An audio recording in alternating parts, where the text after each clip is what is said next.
and tried, and I can't get off the Jean. Welcome to the Cafe Nutty Show. I'm your host, the Goldsmith. It is the 30th of September, 2024, and I'm actively working to get this Jean off, getting back in from Philadelphia to the East Coast, Upland, or the community-led East Coast. There you go. Community-led Upland East Coast meetup. There you go. First annual, by the way. I say first annual because we'll have to do it again. We just absolutely have to. Thank you so much for those who could make it. Thank you so much, Tara, for putting on the tour like no other. A tour like no other, I can say. We did have a number of individuals, a number of uplanders who were able to make it into to both events, Friday and Saturday. Different people, different times. That was a lot of fun to see different uplanders. Everyone had different schedules. Some people were able to make it in for a couple hours in one day or the other. Some people were able to make it in earlier or later. Definitely understand, but was it a lot of fun. We did have an upland, though. Friday missed a little bit there, but from being in the the community-led upland East Coast meetup, there you go. But we did have some important things that happened over the weekend. First and foremost, we are headed into harvest season, and we have the passes, the passes to purchase and to burn for cosmetics. What we don't have is our tasks, and tomorrow is the first day of harvest season. Where is my task list? So that's one thing we're going to talk about tonight.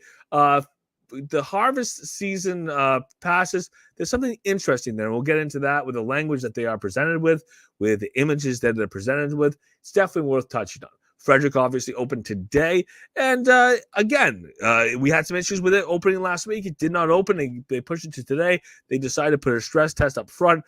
In that stress test, they built in some prize that people could win along the way. So there's a lot there, a lot of benefit, a lot of fun that was built into that as an advantage or as a little bit of an incentive to participate. So that was a fun piece for a lot of people, and that is something that went successful today. It was a question of how it was going to go. It didn't go well last week, which is why they suspended the actual city release. This is why they did a stress test. But again, everything seemed to work pretty well. And finally, I guess there's a couple other things, but finally, was the last one I'll end on, and we'll get into the actual show. It is a Monday in football season, and Upland again is running a kind of I won't call it a play-by-play. We'll call it a hash session. Again, the ability to go in live during the game, kind of a community hangout. It is a text to chat channel. In the Game of Uplands chat. So this kind of idea that there can be community happening in these live chats. We've seen this in some other environments, not just Upland. We've seen it in some other environments where they use a community chat parallel to an event, parallel to something that people are watching communally, and they can have comments back and forth, and they don't have to engage directly in the most dedicated way. They don't have to engage in a way that disengages them from something else. They can still marginally engage, maybe pull their phone up while they're in between downs. So this is kind of exciting. We'll touch base on that. And if you missed it this week, maybe you can jump in next week. Maybe the rivalry is one worth following for next week's Monday Night Football. We'll see. We'll see how that is. But again, for this week, we're going to get started with getting the disclaimer out of the way. All views and opinions expressed by myself, they're mine and mine alone. They shouldn't be taken as game strategy advice. They shouldn't be taken as financial advice. They represent the game, the team of Upland. All views and opinions shared by those who are contributors. They are theirs and theirs alone. Shouldn't be taken as game strategy advice or financial advice. I represent myself, the Goldsmith, the Cafe Nutty Show. They represent the game of the team of Upland. Easy enough. Let's take a look at a couple of the announcements that really kind of highlight a couple things that are going on. The present and the future of Upland. Present and future of Upland is Upland has a number of partnerships. One of them that is an important one that hasn't really been developed significantly or discussed significantly is with some of their other OMA 3 partners. Again, these are metaverses that are working together to make a more broad, connected ecosystem or network of metaverses and creating a true metaverse. So these metaverse environments that tie together, that help create a one and true metaverse potentially. And I would say, and I would argue that it doesn't really exist, but it's something being worked towards. And it is nice that Upland has announced that they are working more directly with Sandbox to do this, and specifically to have a portal, more or less, where there's a way for people who are in Upland and people who are in Sandbox to have potentially long-term some interoperability, but ultimately a space for representation in Upland for Sandbox and a place for representation in Sandbox for Upland. Well, let's take a look at this cool pixelator, pixel style of this season of the Harvest Passes. The interesting thing is the last season when they're playing games with Hearthstone and showing, ooh, isn't this lovely? It did nothing, and there was no partnership. This actually ties to a real partnership that we know already exists, and the language seems to follow along with it. Let's actually take a look. Let's actually look at this as an announcement, because there are some pieces worth touching on. We're thrilled to announce the launch of Harvest Season Passes, bringing a whole new creative twist to Upland's seasonal offerings. This time, the theme is Pixel Builders. Ha ha ha! Celebrating the art of digital creativity. Excuse me, gonna lose a lung. With pixel perfect rewards and challenges. Running from October 1st to November the 15th, this season promises to provide an exciting journey for collectors and players alike. All right. The details are $6.99 buys you one of these passes. Again, you are not buying well, technically speaking, you can buy and sell the passes if you choose to, but you're not buying that pass really as a asset. Not generally. Generally, you're going to burn it. It's no longer an asset. You're going to get this series of cosmetic enhancements or cosmetic profile. There you go. Profile assets. We can call them assets, but they're not assets in the term of NFTs. You can't trade them, exchange them, sell them in any way, shape, or form. We can use them in our own account, and they will be there long term. They're not temporary, but they are limited time to earn, and they are non-exchangeable. So those are key notes there. There's a total of 7 mystery drops. That means you want to burn it before the first Tuesday of the month. Ha, ha, ha. The first Tuesday of the month is tomorrow. Ha, ha, ha. Don't miss the burn. Do it tonight. So the start date was Tuesday, October 1st, end date the 15th of November. That includes the first drop happening tomorrow, the 1st of October. Rarities. There's a common, rare, an exclusive, and a legendary. We went from common to rare, from rare to exclusive, from exclusive to legendary. Keep in mind, when we talk about collections in the game of Upland, it is the opposite direction. Or not opposite, it is a little bit different. We have typically what's a common, and then you go to an exclusive, then we go to a rare. There's a limited that's not there. That's fine. The legendary obviously is the best, but again, in Upland would have ultra rare instead of a legendary as that top tier. So just know that the parlance here is a little different than when we talk about property collections. Passes are available now in the Upland store. Get all the details, every single one of them right on here. All right, we're going to take a look. Like I said, I want to see the specifics here. There was a couple pieces of phrasing that I saw when I looked at the announcement the first time. Like last season, the season passes feature distinct rarities, common, rare, exclusive, and legendary, making it an amazing collectible, as well as a tribute to the world of pixel art we're building and creating. Go ahead and keep in mind that if we burn these passes, we get no differentiation for burning a legendary versus a common. It's more of a matter of, if I have a legendary, there's few of them out there, they have a little different art, I can hold on to them, and I can have them as a collectible. That's it. So just keep that in mind. If I have a common, burn it.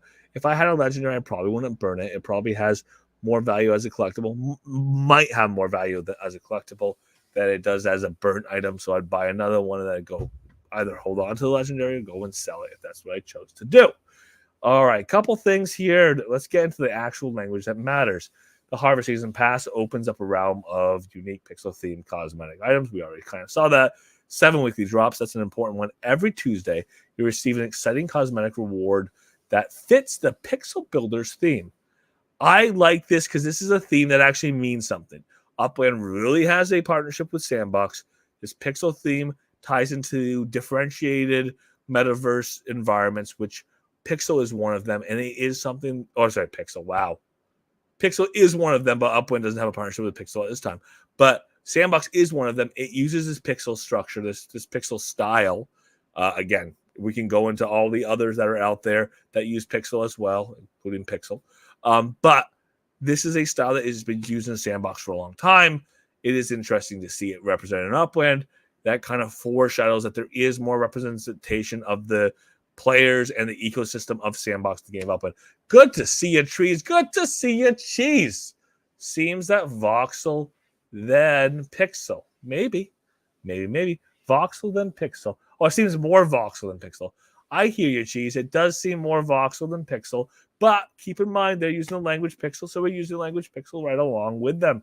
And yes, I would argue alongside you, Cheese, that technically is more voxel-based in Sandbox than pixel-based as well. But they use the word pixel, and I'll take the word pixel from them. To participate, simply purchase the pass. You got to activate it by burning that pass. Like I said, if we had the first drop on Tuesday, that means we got to burn it now. You'll be eligible for all weekly drops to receive season-long and a season-long specific badge, showcasing your commitment to building your in-game legacy. Again, these are non-retroactive. You got to burn them before the first drop if you want to get the first drop. If you miss the first drop, you can burn them between the first drop and second drop, still get the second drop through, second drop, third drop, fourth drop, fifth drop, sixth drop, and seventh drop, but you can never go back retroactively. So you want to burn it before that first drop. Total of 7 drops, 4 rarities, common, rare, exclusive, legendary, again, throughout the season, the 1st of October to the 15th of November. This is what our variety or our various rarities looks like. Common on the left, rare, exclusive, and then our legendary over here far the far right. Grab your harvest season passes here. You click here, it's a link to that. I already have mine. You can have yours pretty easily too. $6.99 is the cost, USD. Collect your piece. Collect and hold all 4 rarities, common, rare, exclusive, and legendary passes for bragging rights. Yay, bragging rights. I mean, we've had things before where Uplands encourage people to burn things without telling them in advance to hold on to them, to collect them. I don't necessarily think that there's a reason to believe that's the case. Upland has kind of hinted in the past that may not be the case.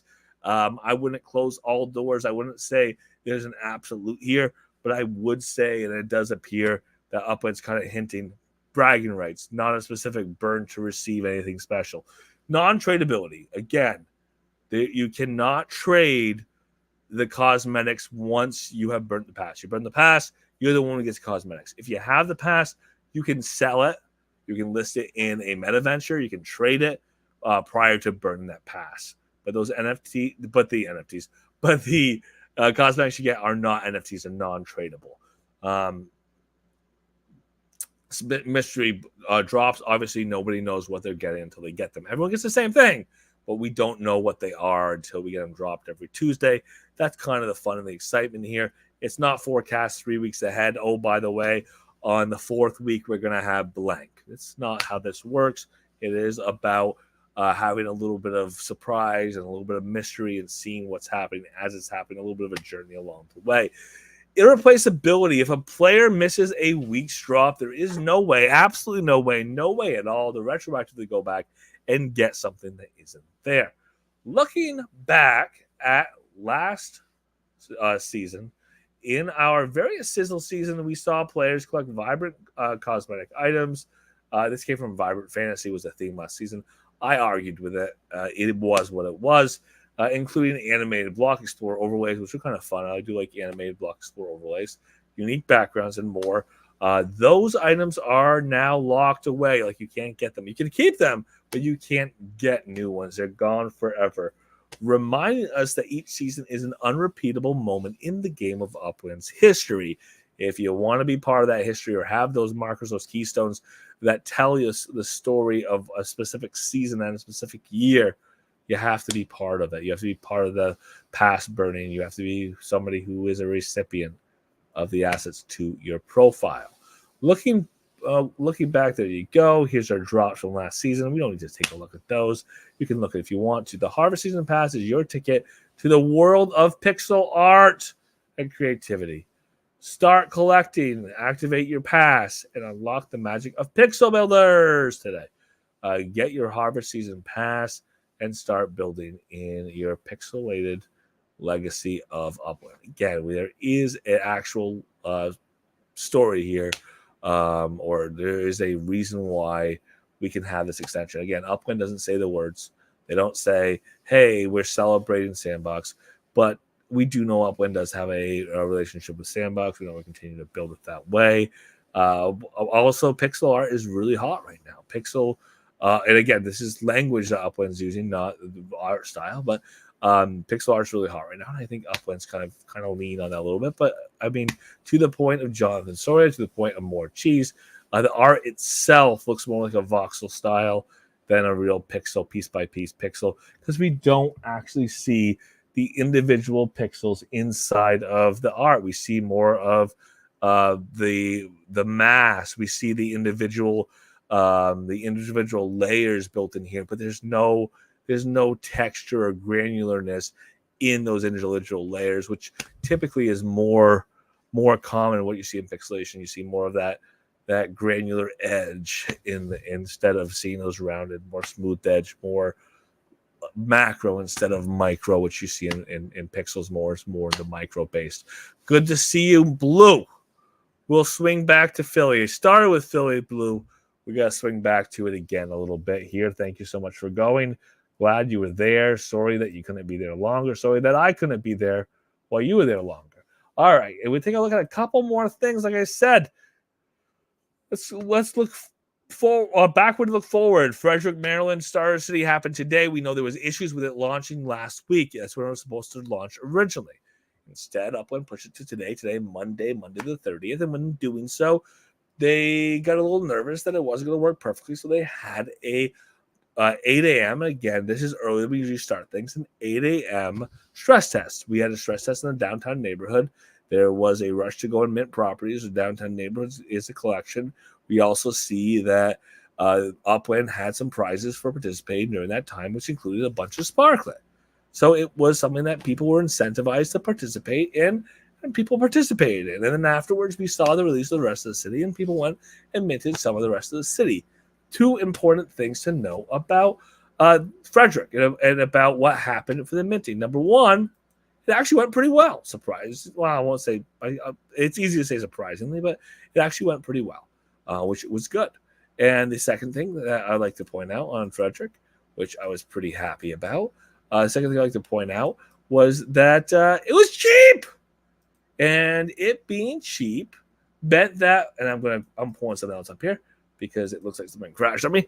It being cheap meant that for a lot of people, they were able to get larger properties than they were able to get in other places. And it meant even in, and this is kind of a rare thing, even in the fact that it was so heavily tilted towards being a FSA city, even though so many of the properties were reserved for FSA, there was still FSA players who got to get larger properties, which is a lot of fun. And that was an opportunity theoretically for people who are still relatively new, who don't have a large enough property to go and build blank. They don't have enough room to build a factory. There are properties that were big enough to build a small factory. Hey, Lily. There were built structures that could fit on some of these properties that they were very much FSA properties. They're under 20,000 or at 20,000 UPIX. So 20,000 UPIX, it's still a FSA amount. That's still reasonable for an FSA player. And they could have a property that they could get some Sparklet, either buy it on the secondary and bring it in or earn it along the way and build something that can actually be used alongside a meta venture, which is kind of beautiful, really. Because yes, I don't expect to, and I don't think that it's the right thing or perfect, or I don't think it works for the ecosystem where other people have put so much effort in to just say, wave a lawn and anyone can do anything they want. But to have pathways where people who are coming to the game today can get to a similar level of people who were here 6 months ago or I can't say 6 years, who were here 4 months ago or 4 years ago, that new players coming in who can put some time in, put a little bit of money in, put some effort in, and see what happens over time. They can get over time to a place similar to where a player is now who's been in the game for a long time. It's important that there are those pathways. And sometimes that pathway means that you have to have that one city or two cities that have very low UPX per UP2 that allow for that foothold to get started. And I'm glad that we saw that in the city of Frederick, Maryland. And we're going to take a look at a couple things on this because it actually was nice the way the stress test and opening was done. 8 a.m. was the start of the stress test. They had the opportunity, the team of Upwind, to see if things went well or they didn't. If they went poorly, they wouldn't have gone to the full city. They went well in the stress test. They went to the full city. That is a key thing, and that worked well. Secondly, is they put some significant prizes up to participate in the stress test to mean that more people were participating more effectively or with more vigor, or they were clicking more often. So it really stimulated more activity happening, which again helps with the stress test. The prizes that were enough to get people clicking: 1,000 Sparklet, first place; second place, 800; third place, 600; fourth place, 400; and fifth place, 200. Again, that is Sparklet. That's pretty significant. 1,000 Sparklet, the old equivalent of a single spark, definitely could be useful. I mean, that's enough to build stuff. That's enough to start most structures, and it's enough to not have to wait a year to make a relatively small structure. If you had a single spark and you were trying to build a micro house, you could do that. I mean, you could reasonably do that in a couple months, and it's not something that you're going to get frustrated in and go, it says it takes 2 years to build. It's enough to really get you started there. So this is a good contest, and it was nice. And the other part of this contest that was great was you were earning entries towards winning these prizes, and there was a random draw, which means somebody who was new and had just put as much effort as they could, they were not getting all the treasures. They weren't able to send all over the place. They maybe weren't able to mint 5 properties. Maybe only mint to one or two. They still had entries, maybe not as much as this person who did everything they possibly could, but they still could have won. So I always like when Upwind does things that way. I'll take a peek at the full details with a caveat that I'm not going to read through all of them. Again, the whole point of having the FSA City of Frederick was to allow opportunity for FSA players to have properties to mint that were low cost and entry level. Boom, boom, check. Low cost, entry level, is inclusive of larger size properties still being purchasable by FSA players, giving them opportunities to get properties that could be used for things other than building a micro house.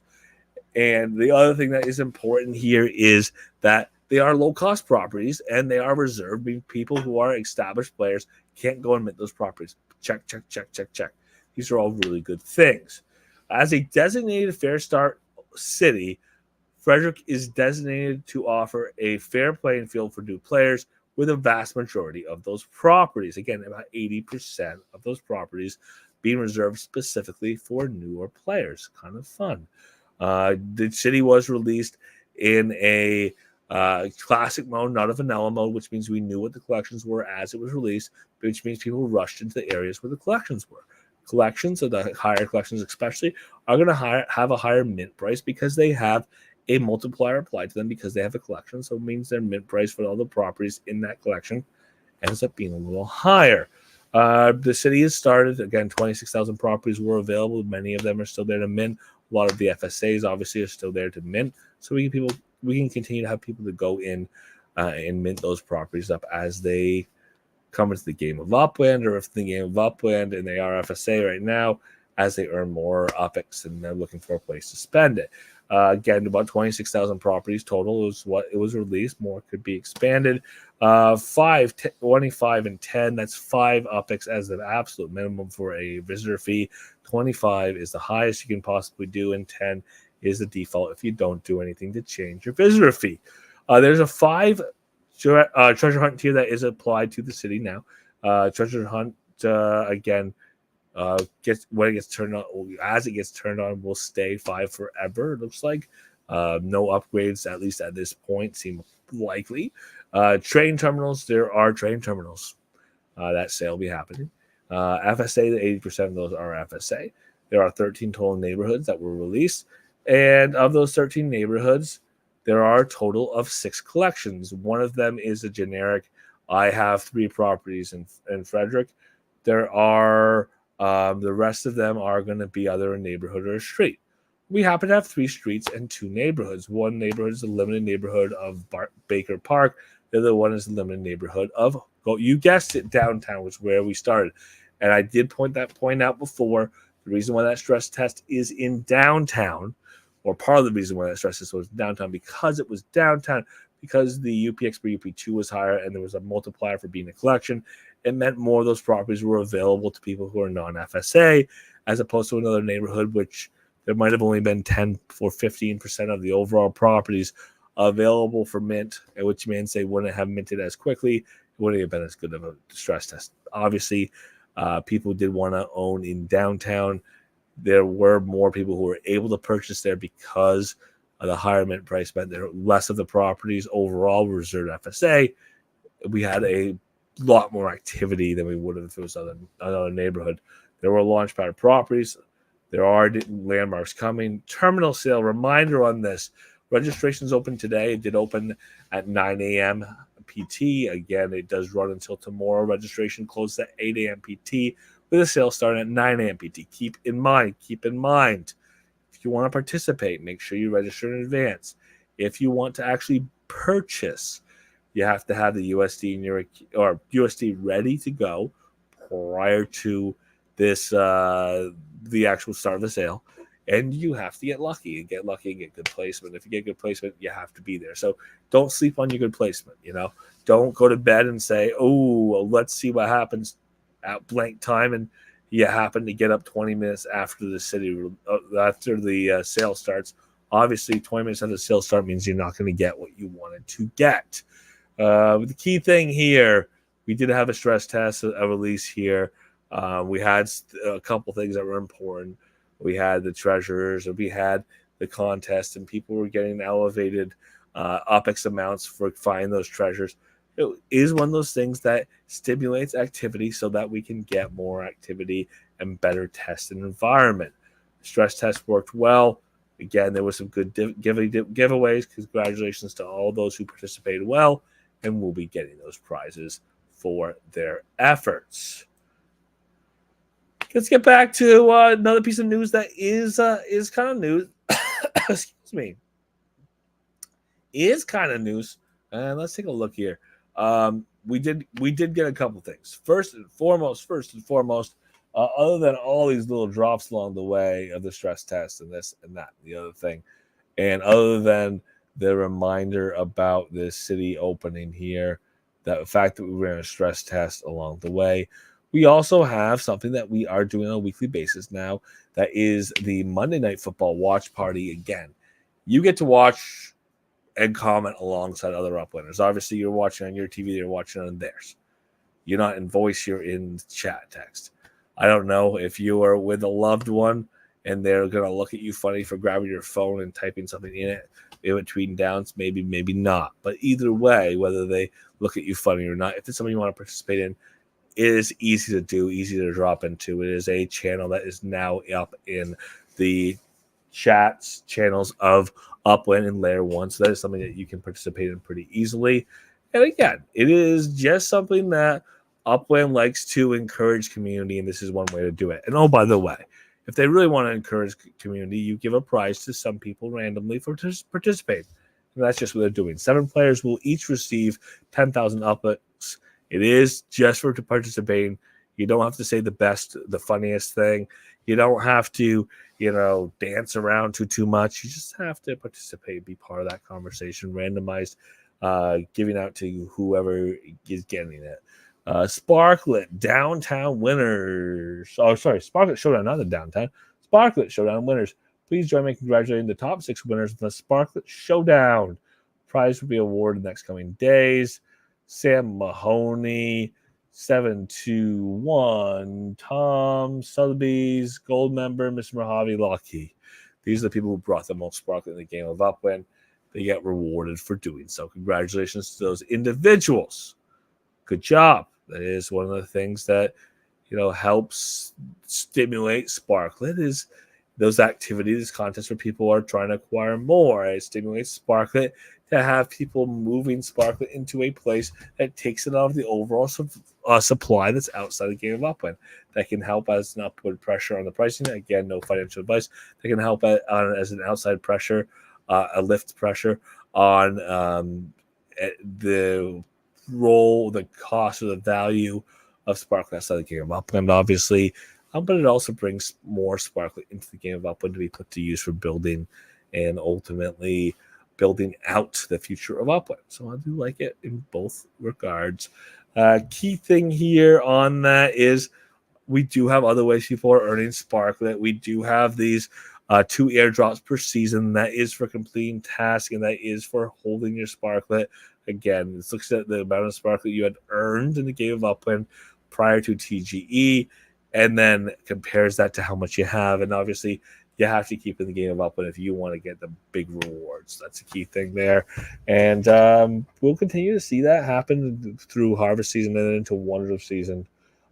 Both of them will have 2 drops apiece. And then maybe we'll have something different. But, again, we're still in that phase in that Sparklet is beautiful stage. And I am plenty happy to see that continue to happen. All right. So I'm going to circle back and then we'll move forward. I'm going to circle back and say, yes, we are in Harvest season starting tomorrow. We've got a number of tips and tricks along the way here. Do this if you're going to participate. One of those tips is going by the pass, the cosmetic pass, and burn it before tomorrow so that you are going to get the drop, and that drop happens at 9 a.m. Those are key things. But there's some other interesting things that we want to keep our eyes out for. One thing that I like to do and plan when I get into a season is what are the tasks I'm going to do. But I do going to differentiate my gameplay. I want to get an early start on it because if other people are changing their gameplay, I want to be ahead of them. However, we don't have that. That task list is something that should come up first couple of days of the month. It's nice if it was up the day before month so we can go and look at it and see what's going on. Oh, excuse me. What is going on for the season of Harvest, so the Harvest season, how to participate, what we can do. So that is something to watch out for. Hopefully we'll have that dropped in tomorrow. Maybe. Again, I like more instead of less. I like better information instead of more obstacles in the way, more obfuscation, more time wasted waiting. But it is what it is. We will keep our eyes out, and maybe we'll see that tomorrow or the next day for what those tasks are for the Harvest season. And then let's look forward. Looking forward is we are going to head into Harvest season. We do know that Upland has updated and patched racing, so racing during Harvest season is going to be a big part of the overall events. We know that there is a race series that runs from the start to the end, from the 1st of the first month to the 15th of the next, and keeping track of a lot of things that are going on for that race activity. And then we have a championship race at the end for the people in the top tier of racing categories. That's a key thing, and that is something we do run, have run a couple seasons, and we are continuing to run it this season. What the other thing that we're looking forward to when we get into the season is our tasks, obviously. So keep an eye out for that task, be able to see what those tasks are and make sure you review them. And if you have to change your gameplay a little bit to maximize those, do it, because it can be worth it when we're talking about the real value of those tasks. If you ask me, is to get a higher multiplier for the Sparklet payout. That is part of our TGE. Again, I don't know if we're going to call it TGE correction, TGE dilution, whatever it is. If you held properties, if you held Sparklet prior to TGE, then kept in the game of Upland, you gain a reward for having done so. It's that simple. I will also look back for one more thing. Just because Blue is here, we did have a lot of fun this weekend at community-led Upland East Coast meetup. Boom! Did it. We did have a lot of fun this weekend. I do want to put out and highlight the fact that there were some people who put some effort in. They put an effort to be there, just to be there. People who traveled in from New York City. There's people who lived a little closer, just right inside or right around the city of Philadelphia. Some people in Delaware and then into New Jersey. Those are cities that happen to be or there's cities in both states, right? There's cities in both Delaware and in New Jersey that are not that far from Philadelphia, but making it work. Sometimes you've got work schedules, and sometimes you got other things that makes it so you can't be there. So it's appreciated for all those people who can make it. When people fly in from the other side of the country, hands up, hands together for Blue, flew in from Vegas, and she was a highlight. She was a lot of fun. It was good to see her. I hope she had a lot of fun in Philadelphia because it is a long flight for a couple days, but it is nice. It is nice to see other Uplanders, and that's part of what was going on there. And again, hands together and claps and support for Tara, Upland Tara, obviously in the game of Upland, Tara Vision on Twitter. Put a lot of effort in to kind of make everyone feel at home or show people some of the things they might not otherwise see for the city of Philadelphia. Somebody who lives in the city, it is nice to be able to share what you know and what you like about the city. Definitely some touristy things, but they're touristy things worth touching. The Pat and DeGino's thing, right? You get across the street.